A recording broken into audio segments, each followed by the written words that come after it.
Hello and welcome back to the channel. Today I'm going to show you how you can build a WPL metal axle and put it on your new WPL D32. So let's get started. So first, these are all the bits you're going to need, and this is what you're going to get in the axle kit. So the first thing we're going to do is we're going to take the metal axle and we're going to put the gear on. And you want to make sure the back of the diff gear is facing the short end of the axle. So one of the sides is a little bit longer than the other. And you're just going to put it on like that. Now it can be a little bit hard to get on, but you can just use a pair of pliers to knock it down. There we go. So you should have it like that.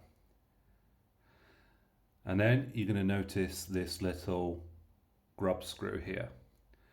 So what you need to do is you need to get this grub screw so it tightens over this little hole here.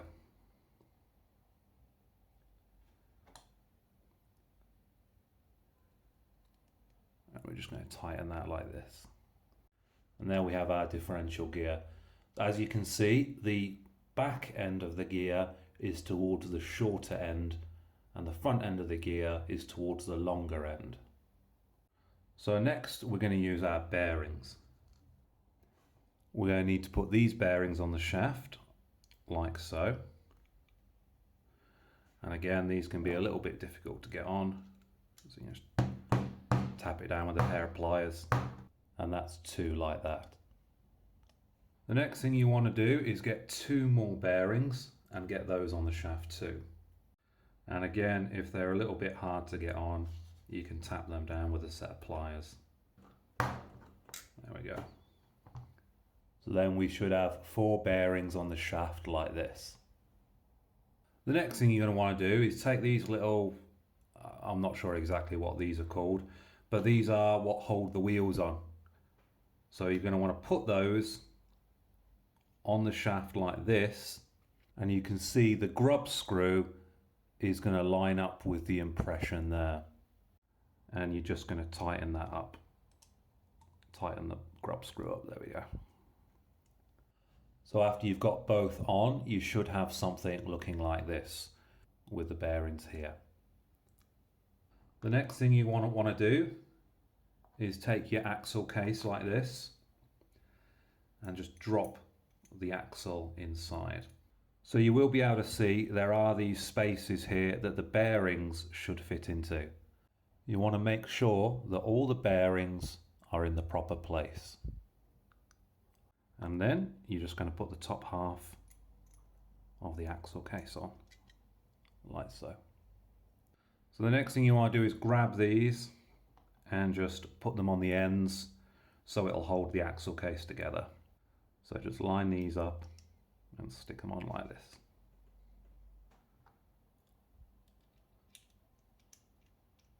So your axle should be freely spinning and spin well. Okay, so now we're going to build the next part of the diff. So you're going to need this part and this part here. Now you want to get one of the bearings and put it on the shaft of the small gear like this.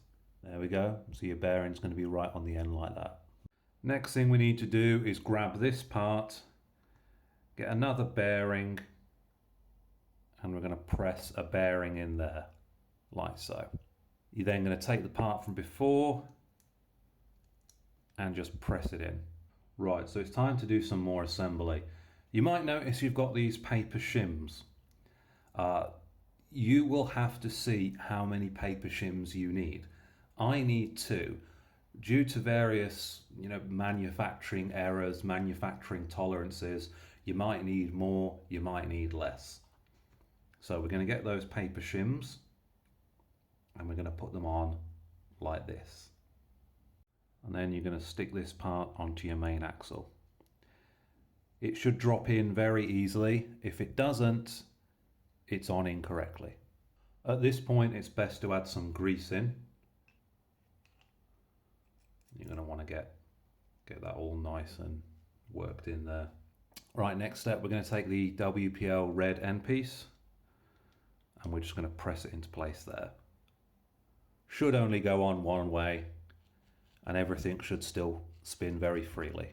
Next thing we need to do is we're going to need to take 4 of these screws and put them into the screw holes here. And at the end you should have something like this. Right, so the next thing we're going to need to do is take the plastic axle off our D32. I had to do it off camera because I'm not sure whatever Gorilla tightened these at the WPL factory, but they're almost impossible to get out unless you really press down.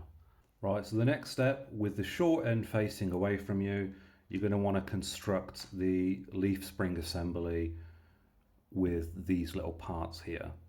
These little parts go on the bottom and these are what the screws are going to screw into. So the next part, we're going to want to assemble our leaf springs. And this is extremely fiddly to do on camera. So I'm going to cut to when it's finished and I'm going to show you which order to put them in. Leaf spring assembly is going to look like this. You can see the small one on the top, the middle one is in the middle, and the big metal one is at the bottom. We're then going to put our leaf spring assembly onto our axle, making sure the hook is at the back and the screw hole is at the front. And we're just going to tighten those down like so. And there is one completed leaf spring assembly attached to the axle. Right, I'm just going to go do the other one. And there we have our completed rear assembly we can put on the car. Right, so first let's get the metal drive shaft installed. And I'm going to install the other part of the metal drive shaft on our rear assembly like this. Right, now it's just a matter of hooking the rear assembly on, lining everything up, getting the drive shaft in and screwing everything down. And there we have our metal axle installed on our WPL D32. All that's left to do is get the wheels on and give it a bit of a test.